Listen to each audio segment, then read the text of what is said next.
Hello， 大家好，我是Amanda，今天给大家做一个即将要席卷全国的食材，就是小龙虾。之前做过最经典的那种香辣口味的，但其实我自己在家里最喜欢吃的是清蒸的做法，但没有在外面餐厅里头吃到过令我满意的清蒸的小龙虾，要么就是肉质不够紧实，要么就是蘸料味道不够好。所以今天会告诉大家怎么在家做出就是味道很完美的那种清蒸小龙虾。然后另外还有一个就是我最近研发出来的一个非常奇葩的吃法，你继续往下看就知道了。首先是洗干净小龙虾，戴上厚一点的手套，左手抓住小龙虾，制住它的钳子，把身体拉直，右手拿刷子刷。现在一半做清蒸的，这一半刷干净我就会直接下锅，并不会做过多的处理，因为清蒸是很讲究口感的，趁它最鲜活的时候蒸熟，肉质才会最弹牙。烧一锅水，水里加2片姜，上气之后就小龙虾连着蒸笼放上去。取决于你虾的大小吧，一般10到15分钟。首先这个调料是甜酱油，如果你不知道什么是甜酱油的话呢，可以去看一下我之前做过的甜水面那一期，它其实就是酱油加很多香料加糖熬煮出来的，大概这样很浓稠的，因为很多香料在里头，所以味道是很丰富的。如果你没有这个或者懒得熬的话呢，可以用老抽加糖来代替。等待虾出炉的时候就准备蘸料，甜酱油1小勺。接着生抽2大勺，香醋2小勺，1小撮白胡椒，先混匀，放入葱花、蒜蓉，上面放1小撮花椒粉，注意葱蒜花椒按这个顺序放哦。接着呢，在小锅里头把植物油、香油各1大勺混合，因为香油的烟点比较低，我会加一些植物油，避免它冒太浓烈的烟，把油烧热到微微冒白烟的程度。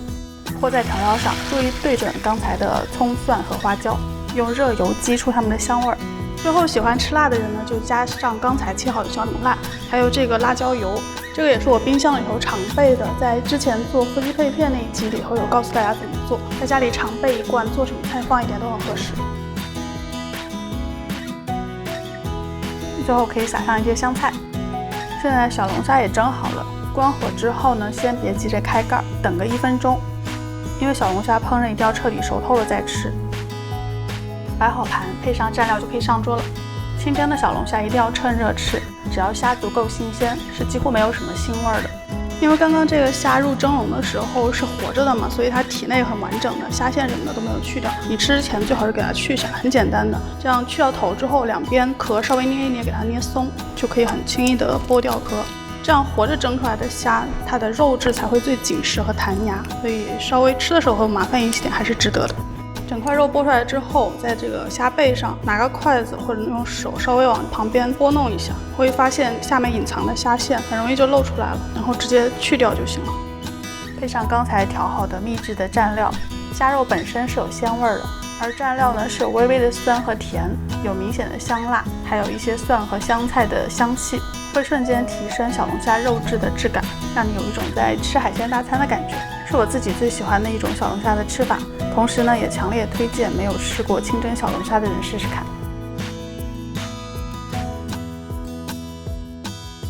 好了，下面呢就是一个听起来有一点奇怪，但是也强烈推荐大家试试看的吃法，就是黑胡椒黑巧克力小龙虾。这里头比较重要的2个食材，一个是比较大量的现磨的黑胡椒，一个就是这样1小块黑巧克力。下面白洋葱和青红椒先切块，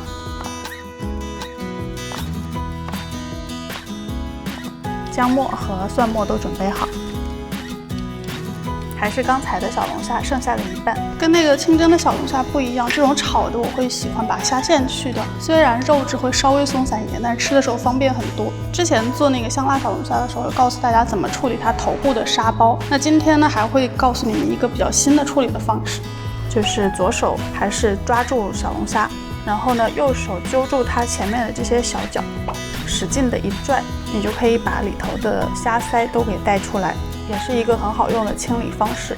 但是我个人觉得稍微有点下不去手，所以我也不太用这种方式，但是告诉大家给你们一个参考。然后就是去虾线，观察一下它的尾部有3片壳，抓住中间的一片，左右稍微扭动一下，然后就直接抽出来，就可以把虾线带出来。这样处理过的小龙虾呢，它很快就会死掉，时间越长，它的肉质也会越松散。所以如果你想要下锅前处理小龙虾呢，请一定把这个放到最后一步来做，并且手速尽量快一些。接着呢，起油锅，锅烧热之后，先下植物油，再下一小块黄油，不要纯用黄油啊，会很容易炒焦。下洋葱，先炒香，然后姜蒜，现磨的黑胡椒1大勺。接着是下一点咖喱粉，大家不要觉得很奇怪哦，这个是我独门的秘方。因为咖喱粉的香味放在这个黑胡椒酱里头是能够给它增添很多层次感的，但最后应该不是咖喱的口味，依然是黑胡椒味。黑胡椒和咖喱粉都要用油稍微炒过一下，才能够更激发出它的香味，但是很容易炒糊，所以不要炒太久哦。闻到香味之后，就立刻下小龙虾翻炒，它们会很快的变色。小龙虾下锅之后，火候可以调大一些。变色之后就下啤酒，还有生抽，稍微炖煮一下。接着就是今天的奇葩食材了，就是黑巧克力。像这样普通的那种板状就好了，注意一定要是黑巧克力啊，就是甜度比较低，可可脂含量在70%以上的，不要用牛奶巧克力哦。用的量挺少的，差不多就是板状巧克力这样掰下来的一小块，就是你一口能吃进去的量。然后大家不要觉得很奇怪哦，因为黑巧克力它甜度不高，但是它有很浓郁的那个可可脂的那个油脂的香气，所以它会很好的融合在这个酱汁里头。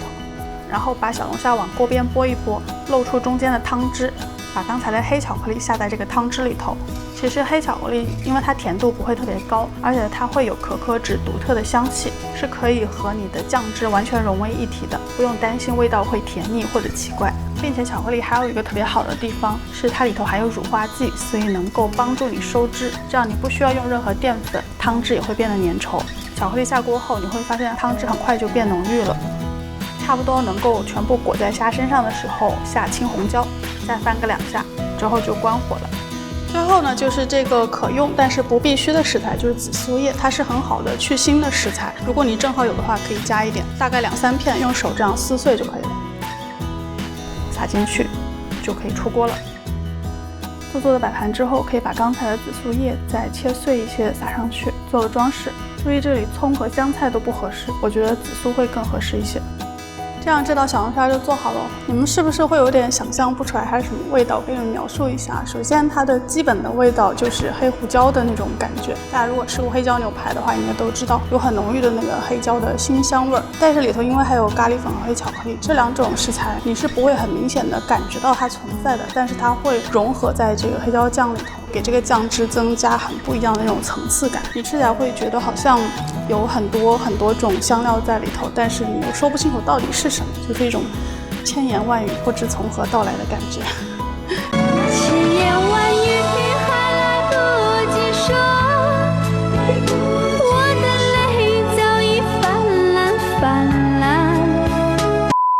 反正强烈推荐你们试一试吧，真的是很好吃的。然后吃这种带酱汁的小龙虾的时候，就强烈推荐你们直接上嘴啃了，这样才能够充分感受到那个酱汁的味道。